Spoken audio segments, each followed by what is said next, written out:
아무튼 GPS. 네, GPS. 뭐의 약자죠. 네. 근거리? 아, 근거리. 근거리. 뭘 다시 해. 근거리.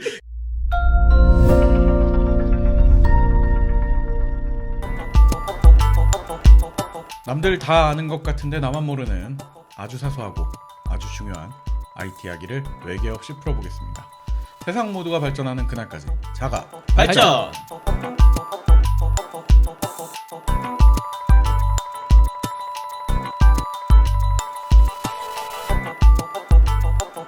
네, 반갑습니다.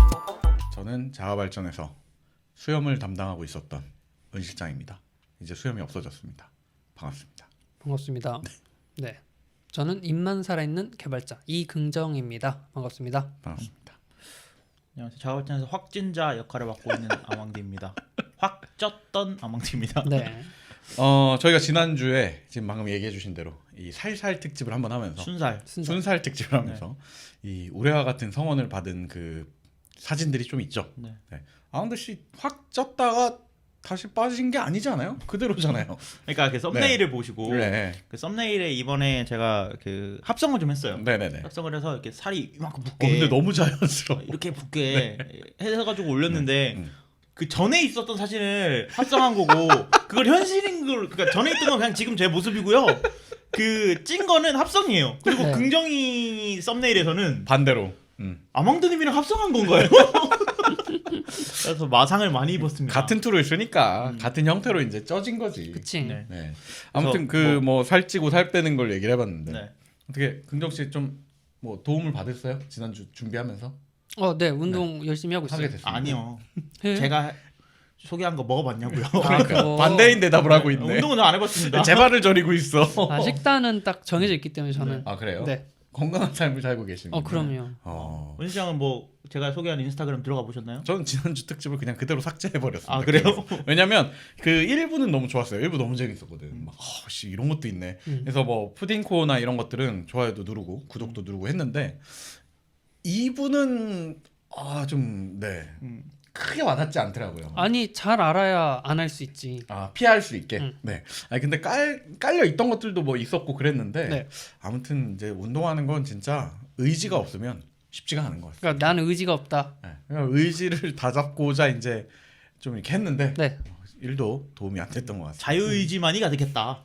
그래가지고 이번에 그 좀 빠진 느낌을 좀 내보려고 네. 실제로 하진 않았지만, 그러니까 형식적으로 내보려고 여기 이제 하관을 좀 정리를 했단 말이에요. 수염을 밀었다. 네, 수염을 밀었는데. 지상렬이에요? 말을 이렇게 해요?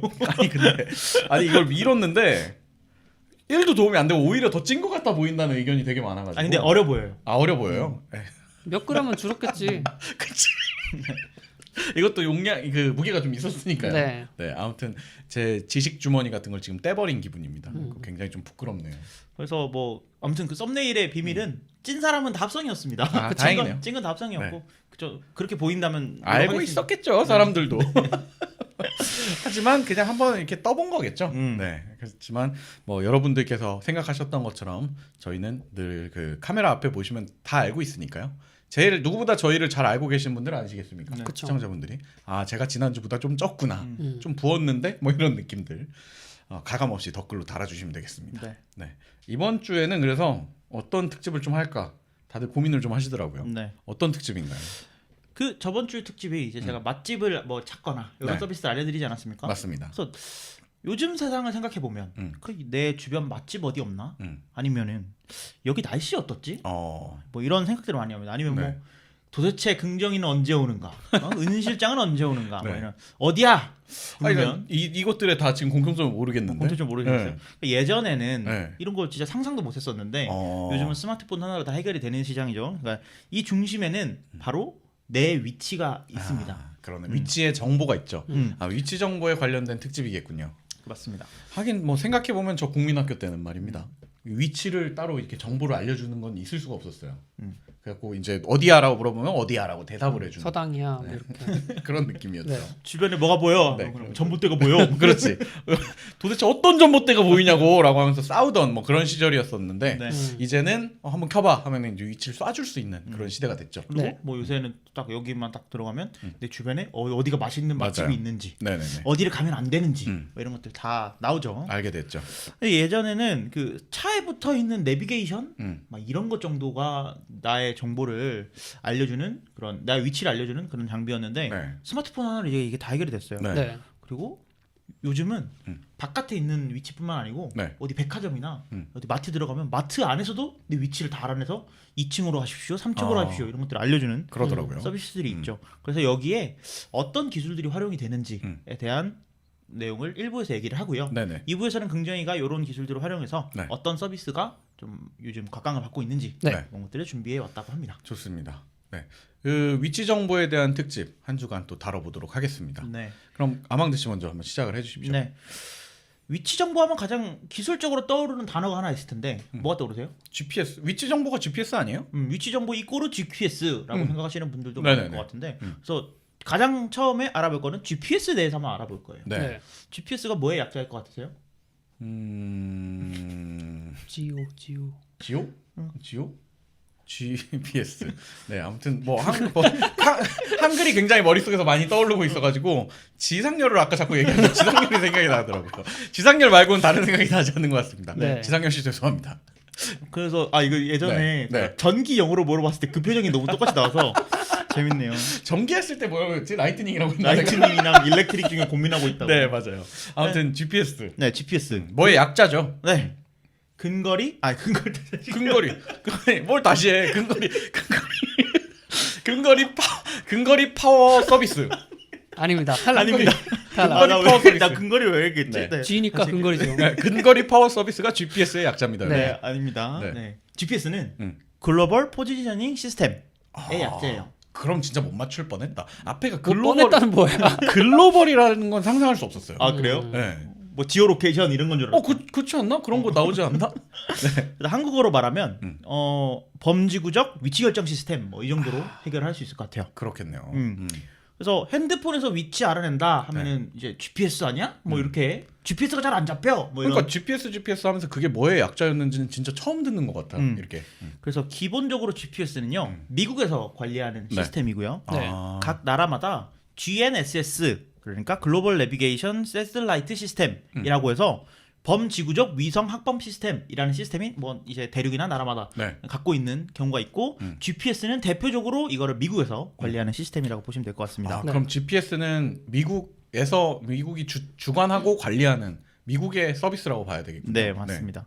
그래서 뭐 대표적으로는 GPS가 있지만 비슷한 것으로 뭐 나라마다 러시아는 글로나스라는 게 있고요. 유럽 연합 같은 경우에는 갈릴레오 그리고 중국은 베이도우라는 이런 위성 항법 시스템들이 있습니다. 자기 나라마다 이제 그걸 더 찾기 위해 네. 자기 나라마다 그 똑같은 비슷한 서비스를 갖고 있나 보군요. 그러니까 예를 들면 이런 거예요. 미국이 어느 날 야 이거 우리만 쓸게 하고 갑자기 막아버리면 문제가 되잖아요. 그렇죠. 네. 그럼 다 내비게이션도 못 쓰고 아무것도 못 쓰게 되니까.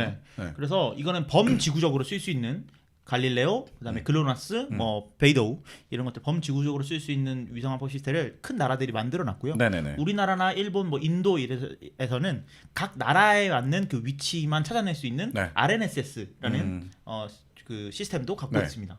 그래서 뭐 GNSS는 범지구적으로 쓸 수 있다. 네. 그래서 뭐 태평양 한가운데 있더라도 그 위치를 알아낼 수 있는 시스템이라고 보시면 될 것 같고 네네. 한국에 맞게 한국의 위치만 찾아내겠다 이러면 네. 뭐 RNSS라고 하는 그 지역에 국한된 서비스들이 존재한다라고 생각을 하시면 될 것 같습니다. 근데 이제 통용적으로 그냥 모두가 GPS 신호라고 얘기하지만 꼭 그 내 핸드폰에 잡고 있는 게 지금 GPS 신호가 아닐 수도 있다는 얘기네요. 그렇죠. 요즘 스마트폰에서는요, 요 뭐 베이도우, GPS, 갈릴레오, 뭐 글로나스 이런 시스템들을 다 조합해서 사용을 하고 있어요. 네네네. 그래서 뭐 GPS라고는 하지만 대표적으로 GPS가 쓰이는 거지 이런 다양한 위성 항법 시스템들을 쓰고 있다라고 보시면 될 것 같습니다. 알겠습니다. 그래서 자동차에도 들어가 있고 뭐 스마트폰에도 들어가 있고 네. 여기저기 들어가 있는데 도대체 GPS의 원리는 무엇인지에 대한 이야기들을 해볼 거고요. 네. 원리를 알아보기 전에 GPS가 탄생한 썰부터 한번 들어보면 재밌을 것 같아요. 좋습니다.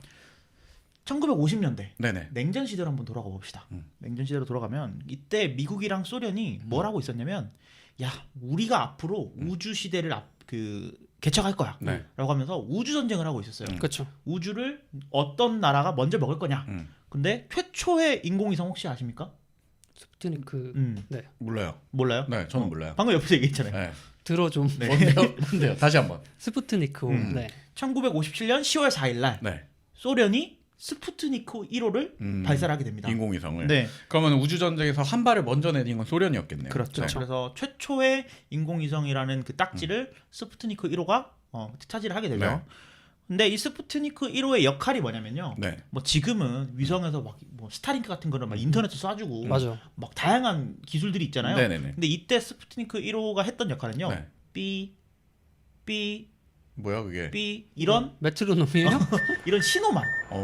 그러니까 전 세계에 있는 모든 무선사들이 이 신호를 받아들일 수 있게끔 진짜 소련이 거짓말 안 하고 진짜 스푸트니크 1호를 궤도에 올렸다라는 걸 확인할 수 있을 정도의 인증용 그런 증거로 아. 삐 이런 비프음만 내는. 나 스푸트니크야라는 소리를 내는군요. 그렇죠. 그냥. 왜냐면 최초의 인공위성이니까 하늘에서 나는 소리를 전 세계 어디에서나 들을 수 있다는 게 너무 신기하잖아요. 그래서 그걸 인증할 수 있게 라디오 신호를 보내는 게 스푸트니크 1호의 역할이었어요. 2월 그때 당시 사람들은 뭘 모르면 굉장히 두려웠겠다. 왜요? 뭔가 냉전 시대에 적군이 이제 인공위성을 날린 거야. 근데 전 세계 어디선 들을 수 있는 소리를 쏘겠대. 그럼 괜히 막 우리 집에서도 그게 들릴 것 같고 뭔가 도청도 하고 있는 것 같고 갑자기 내 귀에 막 들릴 것 이런 같아. 상상을 했을 거 아니에요. 그걸 날리는 그 뉴스를 보면서 굉장히 두렵네요. 그리고 그 레드얼렛이라는 옛날 게임을 해보면은 인공위성을 날리면 지도상 어디든 레이저 미사일을 쏠 수 있거든요. 그러니까 저는 그게 먼저 생각이 났어요. 아. 그거 뭐 당연히 무기화를 먼저 시킬 거라고 생각이 들었는데 되게 좀 한편으로는 가사롭네요. 그러니까 그렇죠. 그 ICBM이나 그러니까 대륙간 탄도 미사일이나 네네네. 인공위성이나 뭐 한 끗 차이잖아요. 그렇죠. 앞에 머리에 뭐가 달려 있느냐, 맞아요. 그 네. 폭탄이 달려 있느냐, 인공위성이 달려 있느냐 그 그치. 차이니까 그런 걸로 생각해도 조금 무서웠을 수 두려웠겠어요. 있겠죠. 그 당시 사람들은. 어쨌든 네. 이렇게 삑삑삑삑 소리만 나는데 그래서 미국이 전역에 충격에 빠졌어요. 야 소련이 드디어 인공위성에 성공했다. 우리보다 빨랐다. 우리보다 먼저 성공했다. 왜냐면 기술 수준이 비슷했다고 생각했거든요. 네네네. 근데 미국 존스 홉킨스 대학의 응용물리학 연구소에서 이 스푸트니크 신호를 들은 거예요. 네. 듣고 야 이거 삑삑거리기만 하고 이거 뭐 어디 쓸데없나? 아 이거 시끄럽기만 하고 네. 이거 뭐 어디 쓸데가 없을까라고 생각을 한 거예요. 그래서 이 신호를 이용하면 이 위성의 위치를 알아낼 수 있지 않을까라는 아이디어를 네. 내게 됩니다. 그래서 신호를 관측하는 안테나를 여러 군데에 두고 네. 이 관측하는 안테나에서 들어오는 소리들을 취합해서 위성의 위치를 알아내는 아이디어를 실현을 하게 돼요. 그러니까 지구상에 여기저기에다가 이걸 놓으면은 신호를 어디서 받냐에 따라서 대충 저기쯤 있겠구나 이렇게 하는 거군요. 반대죠. 지금 GPS랑은 반대죠. GPS는 위성이 여러 개가 있고 나의 위치를 알아내는 그쵸, 건데 그쵸. 이때는 내 위치는 별로 중요하지 않았던 거야. 내 위치를 알아서 뭐해? 약간 이런 거였고 저 하늘에 떠 있는 저 종잡을 적기가. 수 없는 저 위성의 네. 위치를 알아내려면 이 삑삑거리는 소리를 이게 서로 다른 데서 들으면 네. 서로 시간차가 있으니까 이걸 알아낼 수 있지 않을까? 그렇겠네요. 라는 아이디어로 실행이 됐고요. 그래서 이걸 원리를 반대로 이용해서 최초의 네. 인공위성에서 떠올라서 이제 GPS가 실행이 됐다. 뭐 이렇게 보시면 될 것 같습니다. 네. 신기합니다. 그래서 전 세계를 이끌어가는 IT 기술의 시작이 보통은 군사 기술인 경우가 많아요. 그러네요. 음. 네. 특히 미국 군사용 기술인 경우가 많아서 GPS의 시작도 군사용이었습니다. 이 네. 스푸트니크에 이어서 이야기를 드리면, 그래서 오늘 뭐 인터넷 같은 경우에는 알파넷이라든지 맞아요. 그렇죠. 뭐 GPS도 그렇고. 그래서 개발 초기에는요, GPS가 미사일을 타격할 때 정확도를 높이기 위해서 이 미사일의 위치를 정확하게 알아내기 위해서 고안이 됐다고 해요. 네네네. 그래서 전 세계 최초의 항법 체계라고 할 수 있는 미국 해군의 트랜짓이라는 네. 시스템이 있었는데 요거는 1960년에 실험에 성공을 했고요. 그로부터 한 20년 정도가 흘러서 최초의 GPS 위성인 블록 1이 발사가 됩니다. 네. 역시나 미국에서 이제 그렇죠. 발사했겠군요. 네. 그래서 군용으로 계속 사용이 되다가요. 네. 1983년에 소련 영공에서 격추된 비행기가 하나 있어요. 음. 대한항공 007편. 네, 우리나라 거군요. 네. 네. 유명한 사건이죠. 네네네. 그렇죠. 요게 이제 269명의 사망자가 발생을 하면서 네. 전 세계적으로 굉장히 충격에 빠지게 되는데 네. 이 사건을 계기로 그 당시 미국의 대통령 로널드 레이건 대통령이 야 GPS 군용으로만 쓰지 말고 네. 민간에도 개방해.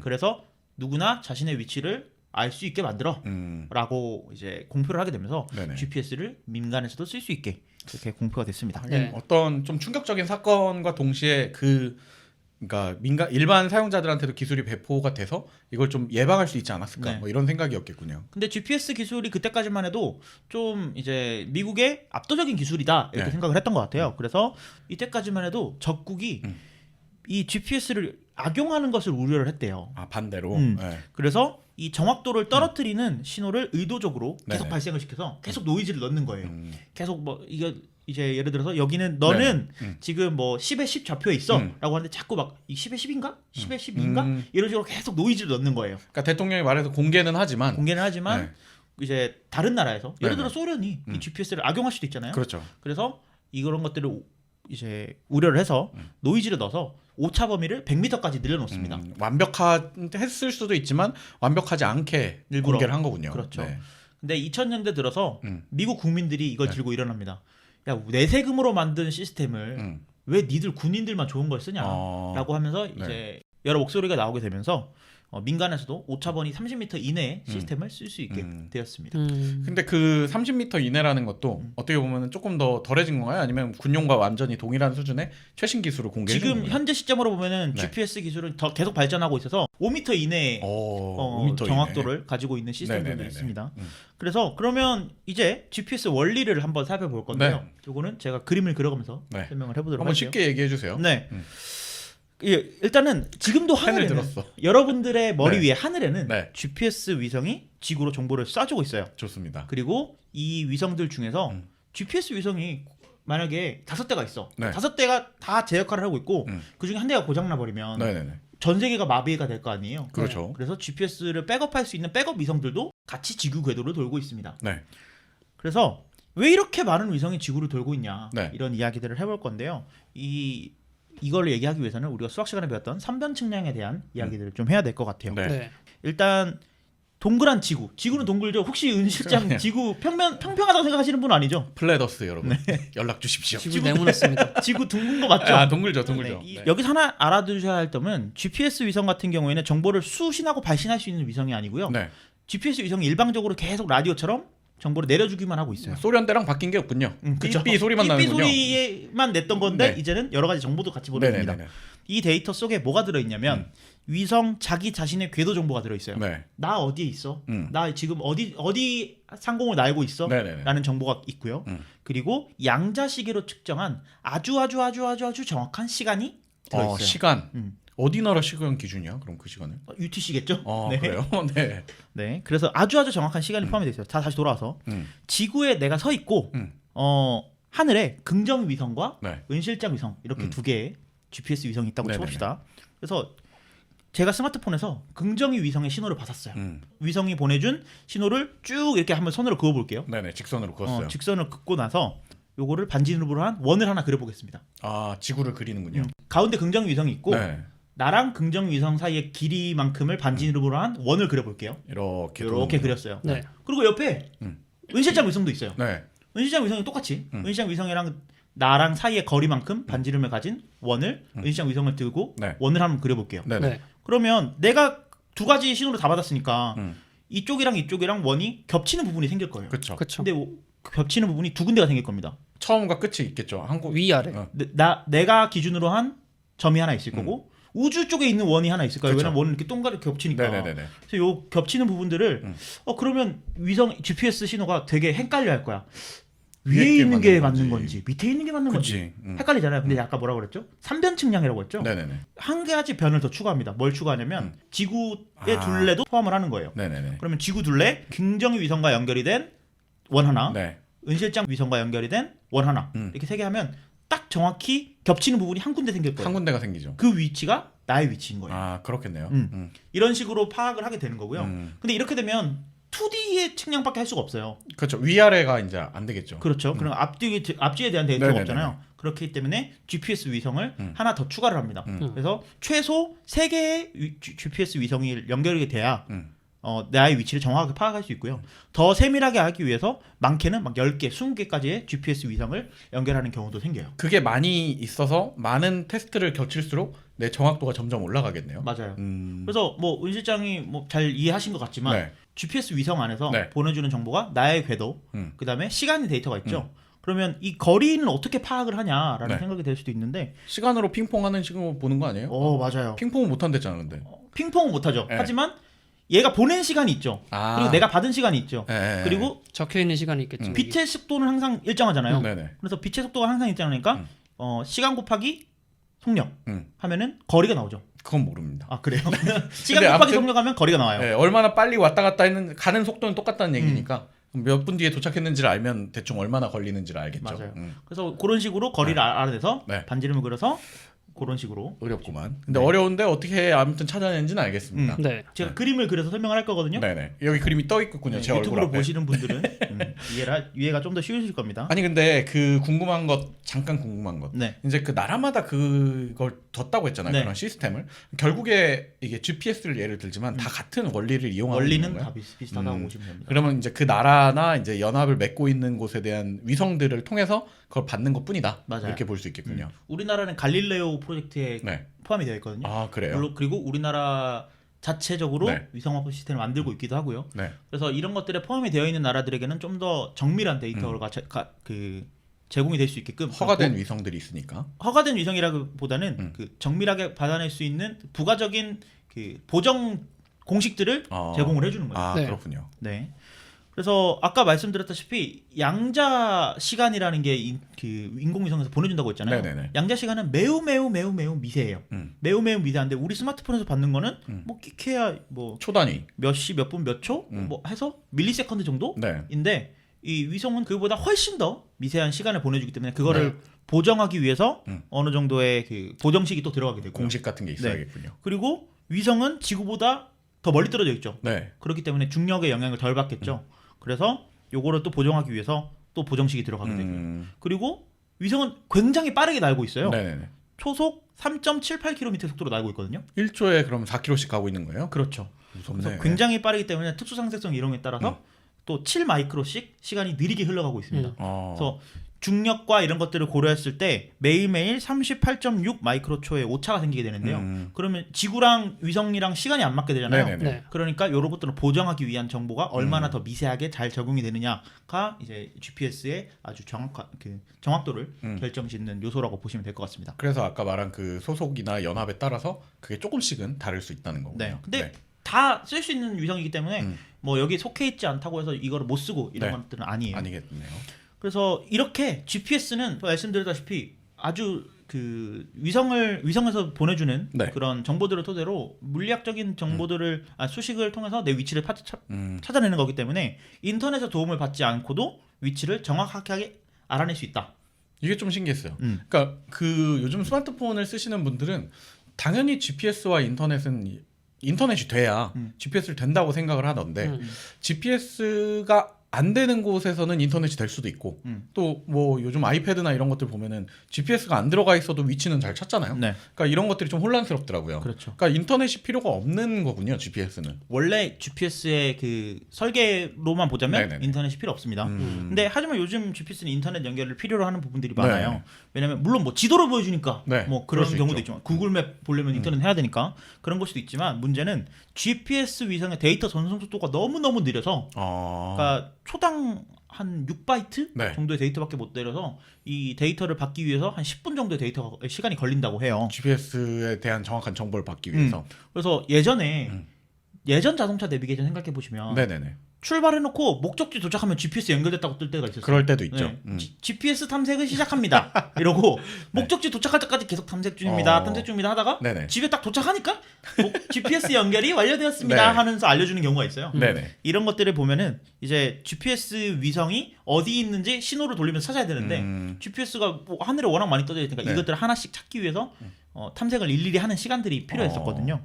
근데 요즘은 어시스트드 GPS, 네. 그러니까 AGPS라고 하는데 AGPS라고 해서 미리 그 위성의 궤도를 네. 다 인터넷으로 다운로드 받는 거예요. 아. 그래서 즉시 요즘은 뭐 티맵 하는데 뭐 키자마자. 10분씩 안 걸리죠. 키자마자 바로 위치 잡죠. 네네네. 이런 것들을 더 빠르게 궤도를 찾아낼 수 있게끔 하는 기술들이 도입이 되어 있고요. 이거 외에도 DGPS라는 것도 있습니다. 네.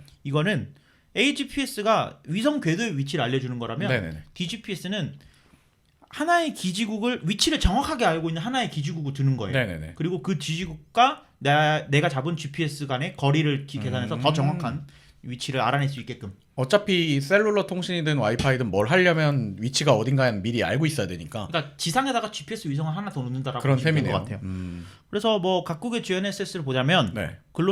글로나스는 2020년에 오차 범위를 60cm에서 10cm까지의 정확도를 가지겠다. 오. 10cm라고 하면 거의 한 이 정도예요. 그러니까 여기랑 긍정 씨 있는 곳이랑 저 있는 곳을 이제 위치 파악을 하겠다는 거잖아요. 네, 그래서 이런 것들을 가지고 개발 중이라고 하고요.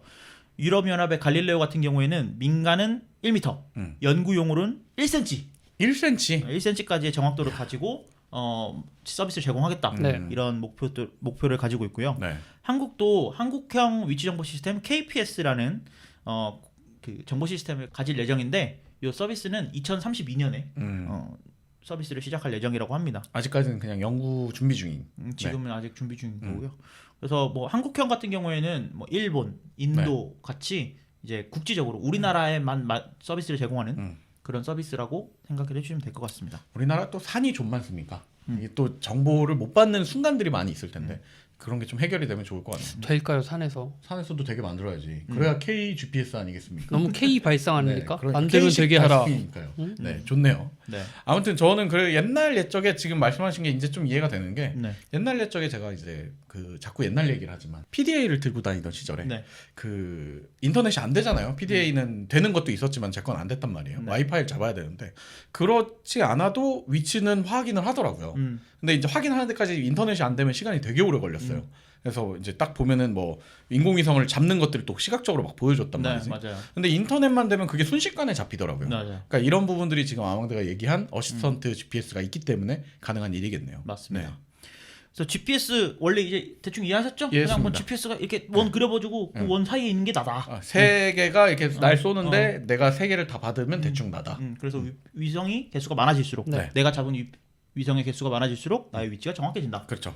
그래서 요즘 여러분들의 스마트폰은 항상 한 10개 정도의 위성과 연결되어 있다라고 보시면 될 그래요? 것 같습니다. 근데 GPS의 단점이 있어요. 뭔가요? 실내에선 안 돼요. 실내에선 잘 안 돼요. 네. 그 인공위성이 실내를 뚫고 잘 신호를 못 주나 봐요. 아니면 GPS를 꺼두거나 아니면 GPS가 아예 없던 시절로 돌아가 보자고요. 아, 네네네. 그러면 우리의 위치를 어떻게 파악을 했을까? 그런 생각들이 들 텐데 네.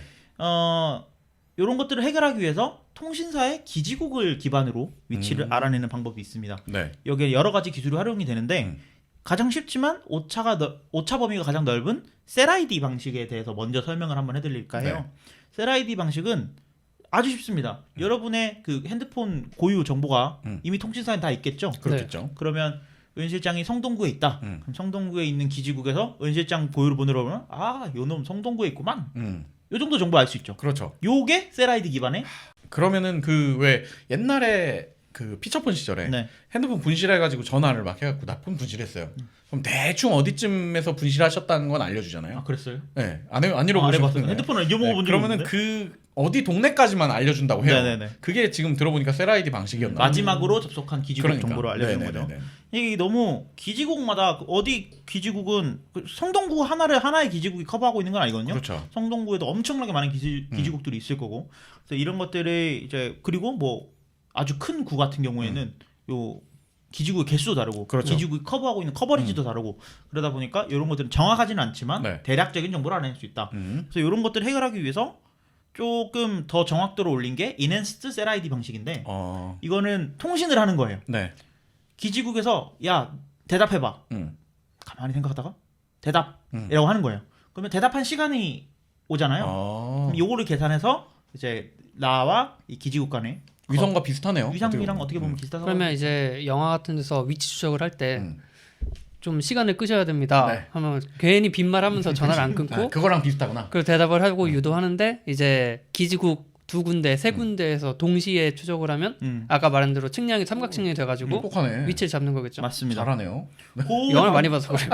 그 방법은 네. 또 다른 방법인데 네. 또 위성이랑 똑같아요. 기지국 여러 개의 방식을 네. 이게 기지국 여러 개를 동시에 잡아서 그 삼각 측량을 하는 삼변 측량을 하는 방식도 있는데 네. 그거는 뭐 AOA, TOA, TDOA 뭐 이런 기술들을 하는데요. 음. GPS에서 활용된 기술과 비슷하다고 보시면 될 것 네. 같고 요거는 다만 위성이 아니라 그냥 기지국 사이에 기지국을 한다. 있는 정보라고 보시면 될 것 같고요. 네. 그럼 요즘 스마트폰들은 이런 걸 복합적으로 써서 위치를 찾아내겠네요. 셀룰러로 위치를 찾아내는 경우는 거의 없어요. 이거는 통신사에서 찾아내기 위해서 굉장히 하고. 보조적인 네. 도구가 되겠군요. 그리고 뭐 말씀드렸다시피 AOA나 TOA 같은 경우에는 거의 쓰이지 않고 요즘 네. 거의 다 TDOA 방식이 쓰이는데 네. 요거는 근데도 불구하고 정확도가 50m에서 200m 사이의 위치 정확도로 보이기 때문에 굉장히 오차 범위가 크죠. 크네요. 그래서 셀룰러 통신사 기지국 기반으로 아주 정확한 위치를 찾아내는 건 불가능하기 때문에 네. GPS가 아예 안 잡히거나 네. 이럴 때 그냥 보조적으로 활용하는 뭐 지하에 있거나 이럴 네. 때. 네. 맞습니다.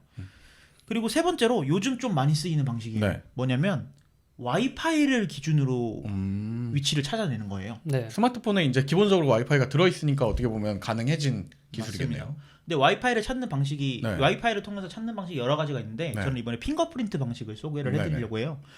은 실장이 성수역 스타벅스 앞에 서 있어요. 네네네. 그러면 성수역 스타벅스 앞에서 잡히는 와이파이들이 쫙 있겠죠. 있겠죠. 은 실장이 5발자국을 움직여서 성수역으로 갔어요. 성수역으로 가면 와이파이가 잡히는 게 또 바뀌겠죠. 바뀌겠죠. 이런 정보들을 다 이제 데이터화 해놓는 거예요. 내가 연결하지 않아도 와이파이에 잡지 않아도. 요것들을 관리하는 회사들이. 아. 그래서 뭐 리워드를 준다거나 네.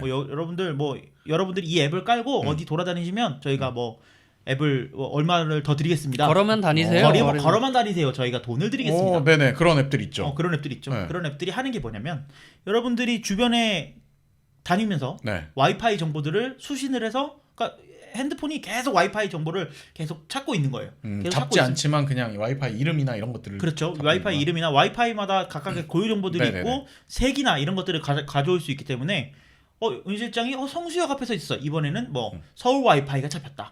그럼 서울 와이파이 잡히고 또 뭐 자가발전 와이파이도 잡혔어. 네. 그럼 여기는 성수역 부근이구나. 라는 것들을 알아낼 수 있게끔 와이파이 정보만으로 정보를 찾아내는 게 와이파이 핑거프린트 방식입니다. 네. 네네네. 그래서 와이파이만 나는 GPS도 꺼놓고 다 꺼놨는데 와이파이만 켰는데 내 위치를 정확하게 알아. 네네네. 이런 경우가 있죠. 종종. 네. 그런데 그런 것들을 이용하실 때는 이런 와이파이 핑거프린트 방식을 활용을 하고 있다라고 보시면 될 것 같습니다. 예상치 못했어요. 셀룰러랑 거의 비슷할 줄 알았는데 네. 전혀 다른 방식이네요. 어떻게 보면. 셀룰러 방식도 활용하는 경우도 있어요. 네네네. 근데 이거는 워낙 변수가 많기 때문에 네. 일단 와이파이 AP의 위치가 어딘지 알 수가 없잖아요. 그렇죠. 그러니까 그런 것들을 해결을 하기 전에는 좀 어려운 방식이고. 그 와이파이 AP가 예전에 이게 기술이 덜 발전됐을 때인지 모르겠는데 네. 집에서 쓰던 공유기를 이사해서 다른 데로 가져가는데 예전 위치가 잡힌 적이 맞아요. 있어요. 아, 그럼 와이파이 공유기는 어디 있다고 이제 어딘가에서 기억을 하고 있는 거군요. 이 와이파이 공유기는 이 위치야라고만 했는데 공유기 위치가 바뀌어 버렸어. 그러니까. 그러면 이제 잘못 몰라요. 인식했던 맞아요. 거죠. 저도 TV에 보면 날씨가 나오잖아요. 네네. 제가 용산구에 있다가 성동구로 이사를 왔는데 계속 용산구 날씨가 나쁜 거 어떻게 하면 바뀝니까 그거는? 통신사에 전화했더니 바꿔주더라고요. 네, 아무튼 뭐 이런 방식도 있군요. 네, 그래서 와이파이 방식은 요즘 좀 많이 쓰이고 있는 그런 방식으로 할 수 있고요. 네. 그것뿐만 아니고 요거는 이제 실내에서 위치를 찾는 방법이고 실외에서 네. 위치를 찾는 방식이고 실내에서도 요즘 위치 많이 찾잖아요. 그러니까 저는 이게 사실 제일 궁금했어요. 요즘 그 실내에서 위치를 보는 방식이 저는 여기까지 들었을 때 와이파이의 방식을 쓰겠구나라고 생각을 했거든요. 실내에서도 와이파이 신호는 계속 있으니까. 근데 일단 GPS는 여전히 지하 주차장 같은 데 가면은 이걸 못 잡아요. 메롱이 되죠. 네, 그러면은 도대체 실내 더 자세한 실내는 어떻게 알아내는 건지 맞아요. 좀 네. 요즘 뭐 백화점이나 아니면 뭐 지하철역 이런 데 가면은 맞아요. 정확하게 내 위치를 찾아내줘요. 몇 층인지까지도 알아내잖아요. 맞아요. 그래서 이런 것들을 어떻게 하느냐 하면 블루투스 비콘이라는 걸 활용합니다. 아, 블루투스를 쓰는 거군요. 그렇죠. 블루투스랑은 좀 다른 건가요, 그러면은? 블루투스의 기술을 활용한 비콘을 쓴다라고 보시면 될 것 네네네. 같은데요. 비콘이 뭐냐면 네. 아까 그 스푸트니크랑 좀 비슷해요. 삐 이런 신호를 네. 계속 보내는 거예요. 근데 내가 그 안에 저 여기 있어요 라는 신호를 계속 보내는 거죠. 네네. 근데 이 비콘이 여기저기 붙어 있잖아요. 네네. 그러니까 삼각 측량을 할 수 있게 되는 거예요. 실내에서 소규모로 삼각 질량을 할 수 있게 만드는 그렇죠. 거군요. 그리고 여기 정보에 이제 비콘은 이제 요즘 현대 기술이니까 네네. 여기에 너는 몇 층에 있는 정보고 이런 것들을 미리 넣어놓는 거죠. 네네네. 그리고 그 블루투스 5.1 같은 경우에는 디렉션 파인딩 기능이 들어가 있어요. 네. 그래서 어디로 이 디바이스가 어느 방향으로 향하고 있는지에 대한 정보들을 나침반처럼 블루투스로 알아낼 수 있습니다. 예를 들어서 은 실장이 북쪽으로 계속 가고 있다. 네. 그러면 비콘이랑 가까워지겠죠. 네. 은 실장이 자꾸 북쪽으로 가서 북조선으로 갔어.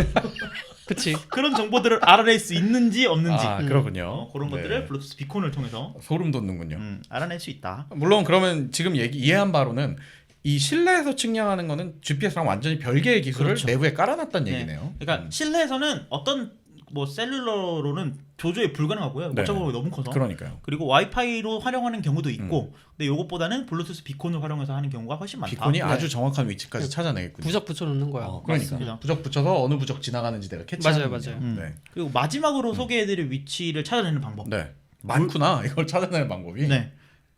블루투스는 정확하지는 않아요. 그래요? 대충 그냥 오차범위 좀 커요. 음. 그래서 너 그냥 이 정도 가고 있어. 그냥 그리고 실내에서 내비게이션 할 수 있는 정도의 위치인데 몇 센치 단위로 굉장히 아주 실내에서 아주 미세한 정보까지 알아낼 수 있는 기술이 있습니다. 뭔가요? 바로 UWB라고 하는데요. 네. 울트라 와이드밴드 초광대역 주파수로 활용한 실내 위치 정보를 찾는 방식입니다. 네. 그래서 이게 뭔 말이냐면 네. 그 아이폰 요즘 아이폰 11부터 U1 칩이가 들어갔다고 막 자랑을 했었어요. 그랬어요? 네. 나 11 쓰는데도 몰랐네. 그래서 U1칩. 네, 아이폰에서는 막 U1 칩이 들어갔다고. 여러분 이게 앞으로 미래를 바꿀 겁니다. 네네네네. 앞으로 미래를 내다보고 애플은 U1 칩을 넣었어요. 삼성도 갤럭시 20 울트라랑 네. 그다음에 갤럭시 Z 폴드 2에 이 초광대역 칩셋을 넣었다. 네. 그래서 막 자랑을 했어요. 네네. 그러니까 막 서로 이제 UWB 칩셋을 넣었다고 아주 그냥 막 자랑을 하고 난리가 난 거예요. 이게 뭐냐면 아주 고주파수 전파를 이용해서 네. 이 전파를 해서 단거리 무선 통신하는 프로토콜인데요. 요즘 애플의 에어드랍을 많이들 쓰시잖아요. 네네네. 에어드랍을 쓸 때 요 스마트폰이 있는 방향에 따라서 에어드랍을 보낼 수 있는 기기가 바뀌는 경우가 있어요. 그래서 예를 들어서 에어드랍은 요즘 그거 보셨어요? 네. 지하철에서 일어나 하는 짤 맞아요. 보내는 거 보셨어요? 맞아요. 용사여 이걸 일어나세요. 이걸 아무나한테 막 보내게 되잖아요. 네. 근데 이게 뭐 지하철에서는 당연히 그걸 원해서 그렇게 한 거겠지만 네네네. 은 실장이랑 저랑 이렇게 마주보고 은 실장한테만 데이터를 보내고 싶어요. 네네네. 은 실장이랑 마주보고 서로의 방향성을 가지고 데이터 통신을 할 수 있게 되는 거예요. 은 실장이 나를 바라보고 있구나. 네. 나도 은 실장 바라보고 있구나. 그럼 둘이 통신을 할 수 있게 해줄게. 이런 게 가능해지는 이런 방식을 통해서 마술 지팡이네. 약간 마술 지팡이 같은 거죠. 그리고 옛날에 사실 IR 센서가 이런 역할을 하고 있었잖아요. 원래. IR 센서는 방향이나 이런 것들을 탐지한다기보다는 그냥 그 자체로 신호를 쏘는 거였잖아요. 네. 근데 요거는 방향에 대한 데이터들을 갖고 있어요. 아, 동서남북을 따지는구나. 그렇죠. 이제 위아래 양옆 이런 것까지. 그렇죠. 네. 그래서 공간 인식을 매우 정밀한 공간 인식을 하고 방향성의 특징이에요. 그러니까 요즘 자율주행 차들 보면은 레이더가 들어갔다. 뭐 이런 맞아요. 얘기들 하잖아요. 그러니까 UWB가 그 레이더의 역할을 하고 있다고 보시면 될 것 같습니다. 그러니까 소형 디바이스에서 그런 역할을 하는 네. 칩셋이라고 볼 수 있겠군요. 네. 그래서 요즘은 신기하다. 뭐 리모컨을 찾는다거나 아니면 뭐 요즘 뭐 애플에서 에어태그 만든다 어떤다 뭐 이런 얘기 많잖아요. 네네네. 에어태그가 뭐 이제 열쇠고리나 이런 거 달아놓고 요 위치를 찾을 수 있게 해주겠다 뭐 이런 건데 네. 그런 정보들을 알아낼 수 있게 하는 거꾸로 내 스마트폰의 위치를 찾아서 내 위치를 알아내게 하는 그렇죠. 그런 기술들을 가능케 하는 울트라 와이드밴드 기술도 실내 위치를 찾는 데서는 유용하게 쓰이고 있다라고 말씀을 드릴 수 있을 것 같습니다. 불현듯 생각나는 건데 이 정도까지 위치가 상세화되면 네. 구체화되면 좀 미래 사회의 느낌도 나겠지만은 또 그만큼 악용되는 경우들도 있지 않을까라는 생각이 좀 들어요. 근데 뭐 요 정보 요거에 있어서는 계속 그 보안은 계속 발전이 될 거고 네. 그런 것들에 있어서는 조금 내려놓어도 되지 않을까. 그래도 뭔가 미국 레이건 대통령과 같은 네. 생각을 하셨다는 게 네. 대단하네요. 왜요? 그분도 그 GPS 열어주면서 네. 너무 악용할까봐 안 되니까. 그래서 일부러 노이즈를 넣었다고 하셨잖아요. 그것처럼. 그 형도 그렇지만 저도 약간 보수적인 부분이 좀 있습니다.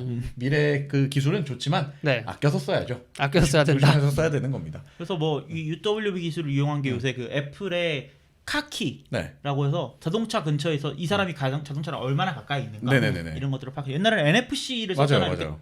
찍어야지만 가능했었는데 그러니까. 내가 가까이 얼만큼 이 차랑 가까워졌느냐 이런 것들을 파악해서 차랑 통신을 해서 차 문을 열어준다거나 신기하네요. 이런 것들이 가능해진 시대가 그러니까 왔다. 접촉이 필요 없어지는 시점까지 오는군요. 이제. 네. 그래서 1부에서는요 오늘 위치 정보 네. 특집에서 1부에서는 GPS 그리고 셀룰러를 통한 방식 그리고 와이파이 방식 비콘 그리고 UWB까지 한번 알아봤습니다. 그러니까 일부에서는 사용자, 그러니까 사람의 정보를 전산이 어떻게 찾아내느냐, 위치를. 도대체 이놈들이 내 위치를 어떻게 하는가? 맞아요. 그거에 대한 기술적인 얘기를 좀 해봤습니다. 네. 아, 신기반기하군요. 네.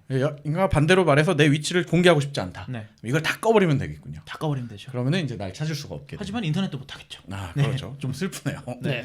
알겠습니다. 2부에서는 과연 이 위치 정보를 가지고 어떻게 활용을 하고 있는지 재밌는 앱들부터 시작해서 진중한 앱까지 한번 긍정 씨한테 맡겨보도록 하겠습니다. 네. 긍정 씨 준비된 멘트 한번 해주십시오. 네, 오늘 이야기한 주제가 재밌으셨다면 팟빵, 파티, 유튜브에 좋아요, 구독, 댓글 많이 남겨주세요.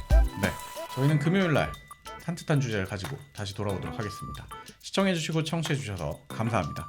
감사합니다.